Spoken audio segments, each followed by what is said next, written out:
देखिए, लगातार हम जो राजद में मंथन का दौर चल रहा है, जो बैठक हुई थी 2 दिन पहले लालू प्रसाद यादव और तेजस्वी यादव के नेतृत्व में, जिसमें लोकसभा में जो हार हुई है राष्ट्रीय जनता दल की, 23 सीटों पर चुनाव लड़ा गया, महज 4 सीटों पर ही जीत मिली, 19 सीटें गंवानी पड़ी राष्ट्रीय जनता दल को।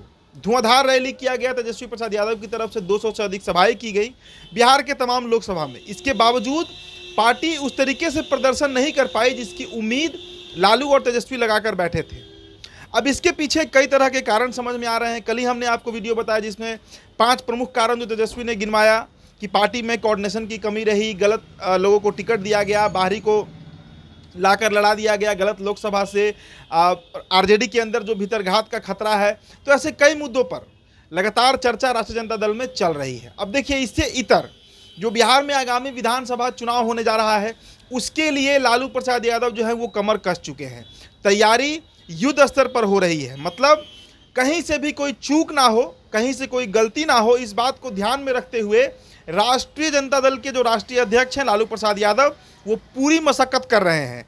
कई तरह के फरमान भी जारी किए गए हैं। जो खबरें निकल कर आ रही हैं उसके अनुसार जो अगला विधानसभा चुनाव होगा, यानी जो 2025 का विधानसभा चुनाव होगा, उसको लेकर बड़े सतर्क हो रहे हैं लालू यादव और तेजस्वी यादव।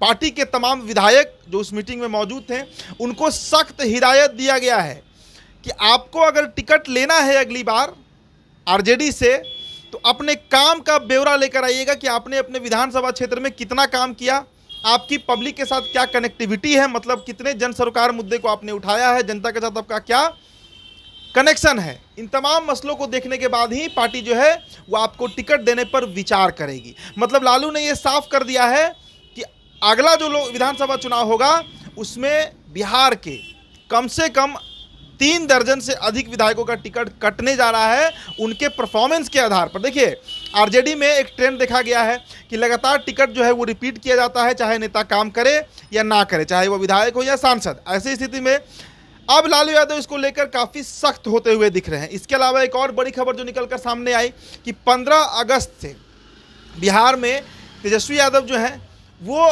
पूरे बिहार भ्रमण पर निकलेंगे, बिहार की यात्रा पर निकलेंगे और बिहार की जनता से खुद कनेक्ट होंगे, ताकि बिहार के जो आम मुद्दे हैं, जो समस्याएं हैं लोगों की, वो तेजस्वी के संज्ञान में आए और तेजस्वी बिहार के आम वोटर्स के बीच अपने विश्वास को जमाने के लिए वो यात्रा 15 अगस्त से निकाल सकते हैं। जिस तरीके से आशीर्वाद यात्रा हुआ बिहार में, चिराग पासवान ने भी बड़ा यात्रा निकाला, उसका फ़ायदा भी उन्हें मिला, उसी मॉडल पर अब तेजस्वी यादव जो हैं वो भी काम करने जा रहे हैं। इसके अलावा एक और बड़ी बात निकलकर सामने आई उस बैठक से। देखिए, धीरे धीरे बातें जो हैं वो निकलकर सामने आ रही हैं, जो नेता हैं वो धीरे धीरे बातों को बता रहे हैं।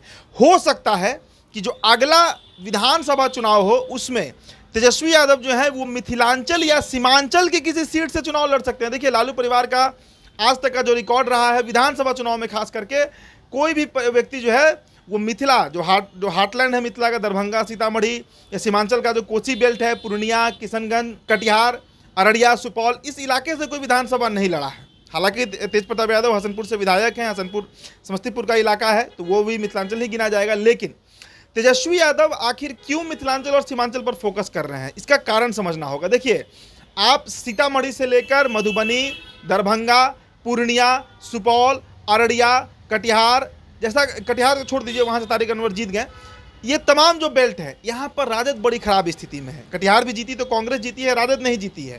तो ऐसी स्थिति में उस इलाके में अगर तेजस्वी खुद चुनाव लड़ते हैं विधानसभा का, तो कहीं ना कहीं उसका एक इम्पैक्ट जो है वो पड़ेगा। देखिए, भोजपुर का जो बेल्ट है यहाँ पर राजद तो कई सीट निकाल ली, काराकाट जीत गई, मतलब वाम के रमेश सिंह कुशवाहा जीते, बक्सर जीत गए सुधाकर सिंह, पाटलिपुत्र मीसा भारती जीत गई, जहानाबाद सुरेंद्र यादव जीते, औरंगाबाद अभय कुमार कुशवाहा जीते। तो जो मगध का और शाहाबाद का इलाका है वहाँ पर राजद बड़ी निश्चिंत रहती है। विधानसभा के अनुसार भी देखें तो शाहाबाद के 4 जिलों में, चाहे भोजपुर हो, कैमूर हो, बक्सर हो या रोहतास हो, वहाँ के 24 सीटों में 22 सीटों पर 2020 में महागठबंधन जीती थी।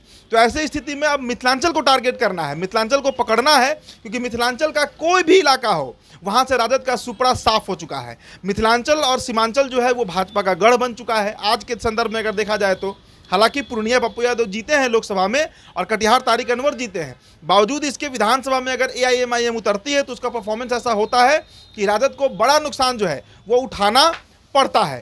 तो इस पर भी ये पार्टी में चर्चा हो रही है। देखिए, पार्टी का कोई बड़ा नेता जो है, या ऐसा देखा गया है कि अगर कोई बड़ा नेता किसी इलाके से चुनाव लड़ता है तो उसका एक प्रभाव जो है वो वहाँ के कई सीटों पर पड़ता है जो अगल बगल के सीट होते हैं। तो तेजस्वी यादव के ऊपर अब ये मंथन चल रहा है, हो सकता है लालू इस पर फैसला लेंगे, अंतिम फैसला उन्हीं का होगा कि तेजस्वी प्रसाद यादव जो हैं वो मिथिलांचल या सीमांचल का कोई सीट से विधानसभा चुनाव लड़ सकते हैं। मतलब राघोपुर जहाँ से विधायक हैं, सिटिंग MLA हैं तेजस्वी प्रसाद यादव, उस सीट को वो छोड़ सकते हैं, या ये भी हो सकता है कि राघोपुर के साथ साथ मिथिलांचल और सीमांचल की किसी सीट पर तेजस्वी जो हैं वो ताल ठोक सकते हैं। तो कई तरह की बातें जो हैं वो अब निकल कर सामने आ रही है, लेकिन एक बात तो बिल्कुल स्पष्ट है कि लालू यादव जो हैं वो काफ़ी सतर्क हैं और अगला विधानसभा चुनाव किसी भी परिस्थिति में वो हारना नहीं चाह रहे हैं।